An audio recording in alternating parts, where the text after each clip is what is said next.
मित्रों नमस्कार। मैं अपने YouTube चैनल पर एक नए वीडियो, एक नई उमंग के साथ आपका स्वागत करता हूं।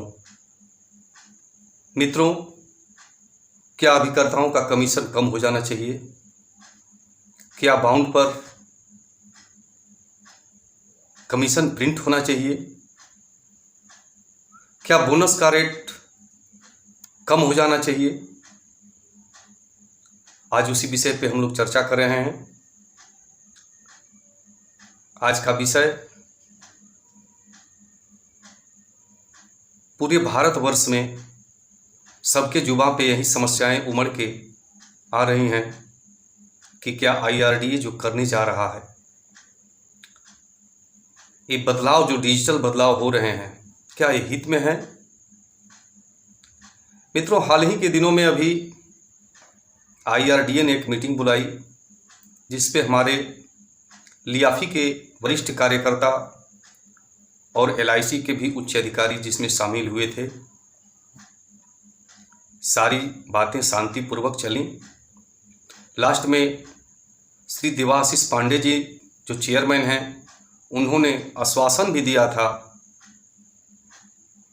कि हम जो भी निर्णय लेंगे पॉलिसी धारक के हित में लेंगे और हमारे अभिकर्ताओं के हित में ही होगा। तो आज उसी विषय पे हम लोग चर्चा करेंगे। आप नए हैं तो सब्सक्राइब कर दीजिए चैनल को, बेल आइकन भी प्रेस कर दीजिए ताकि आने वाली वीडियो का नोटिफिकेशन आपको मिलता रहे। मित्रों, समस्याएं उत्पन्न होती हैं तो समाधान भी उसका मिल जाता है।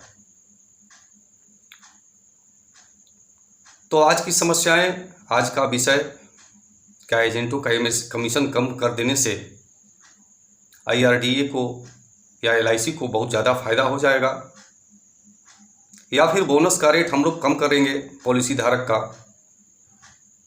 तो उससे क्या लाभ और क्या हानि होगी, उसके बारे में भी चर्चा करेंगे।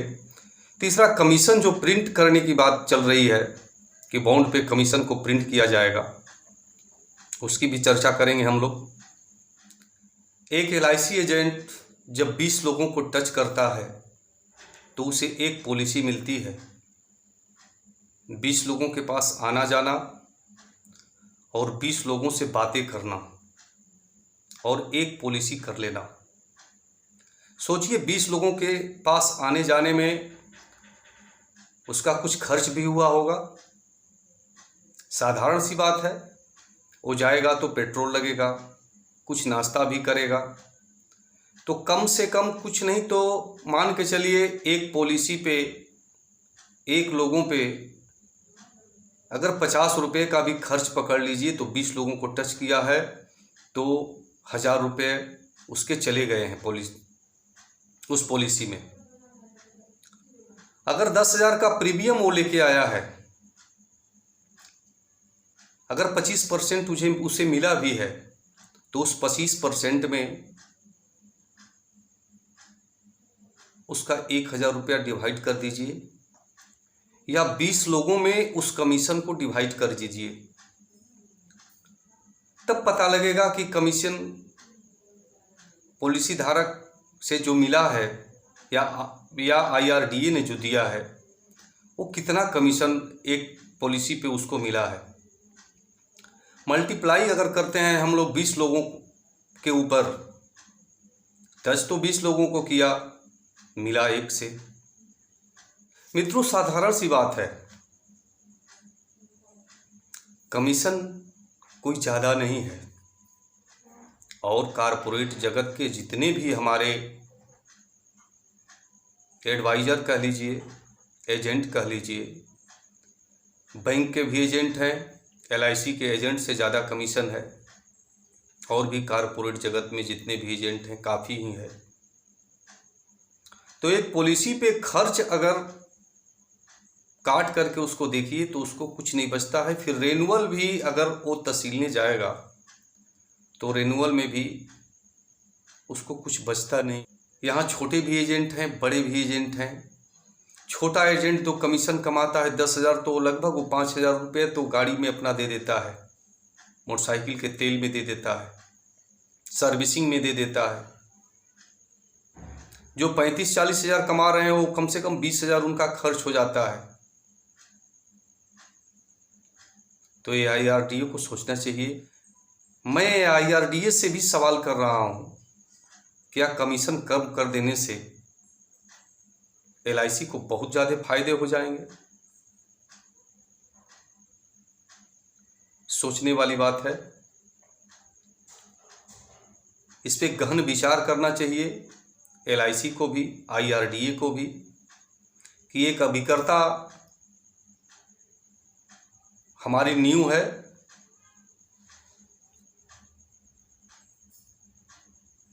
ऑनलाइन डिजिटल व्यवस्था होनी चाहिए, मैं भी कह रहा हूँ कि होनी चाहिए, लेकिन डिजिटल व्यवस्था ऐसी नहीं होनी चाहिए जिस व्यवस्था से अगर 14 लाख घोंसले अगर पेड़ पे बने हुए हैं, वो घोंसले नीचे गिर के टूट जाएं।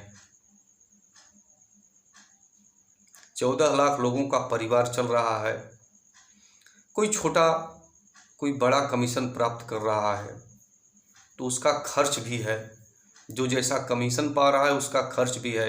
बहुत सारे अभिकर्ता हैं जो रिबेट भी कर देते हैं। मित्रों, अभिकर्ताओं को कमीशन के सिवा कुछ मिला भी है क्या? एक कमीशन ही तो मिलता है, बाकी न कोई TA न DA, कुछ भी नहीं मिलता है। तो कमीशन पे इतनी बड़ी नज़र क्यों? और दूसरा चीज़, एक अभी कमीशन प्रिंट करने की बात चल रही है कि कमीशन प्रिंट होगा बाउंड पे। कमीशन अगर प्रिंट होगा बाउंड पे तो इसकी प्रतिक्रियाएं एजेंट के साथ बहुत बुरी होने जा रही हैं।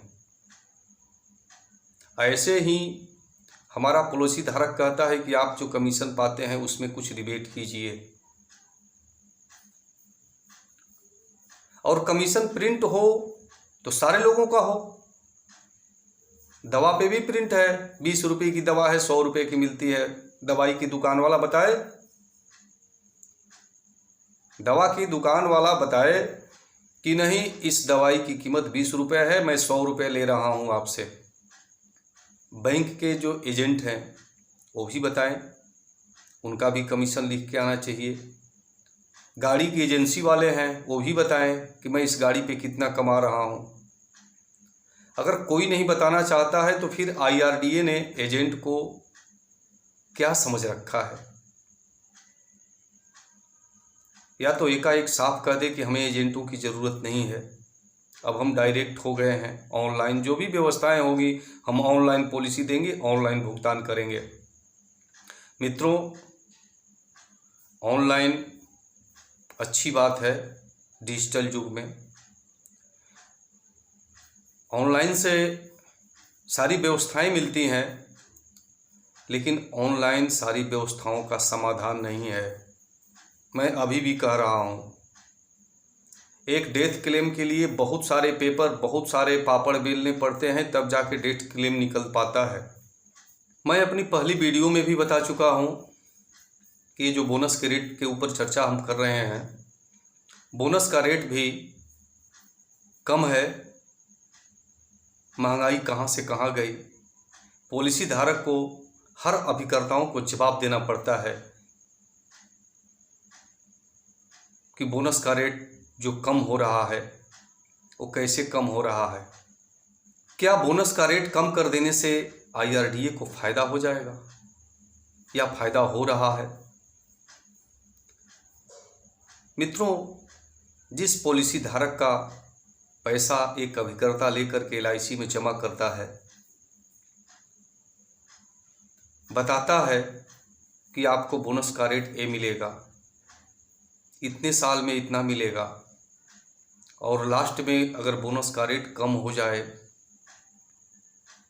तो फिर पॉलिसी धारक अगली पॉलिसी नहीं लेगा LIC से। और लगभग 10% ऐसे भी पॉलिसी धारक हैं जो दोबारा पॉलिसी नहीं खरीदते। कारण यही है, पॉलिसी अच्छी चीज़ है, परिवार की सुरक्षाएं बढ़ जाती हैं।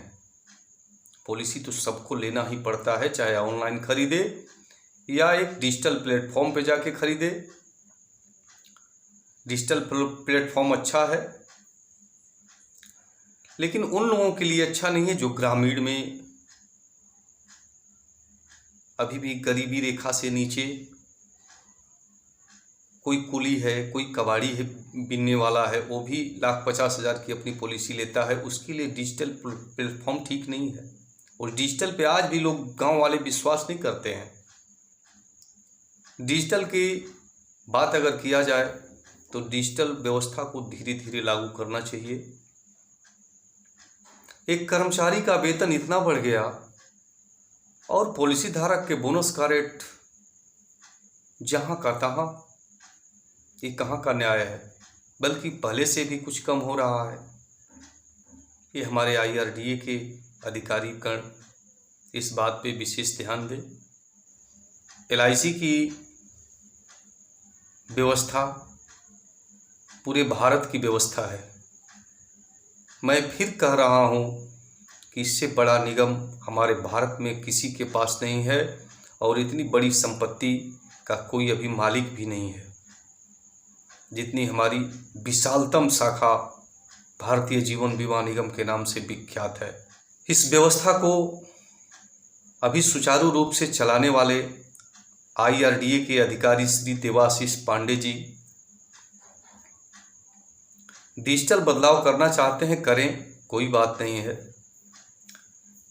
लेकिन उस 14 लाख अभिकर्ताओं के बारे में और अपने पॉलिसी धारक के बारे में अगर नहीं सोचेंगे, अगर प्राइवेट कंपनियां अगर रन कर रही हैं, अभी आज भी लोग प्राइवेट कंपनियों में बीमा बहुत कम करवाते हैं, LIC पे विश्वास करते हैं, अपने अभिकर्ताओं पे विश्वास करते हैं और LIC की पॉलिसी खरीदते हैं और खुशी खुशी उस पॉलिसी को चलाते हैं। मित्रों, बीमा बाजार को बढ़ाने के लिए डिजिटल की व्यवस्था भी जरूरी है।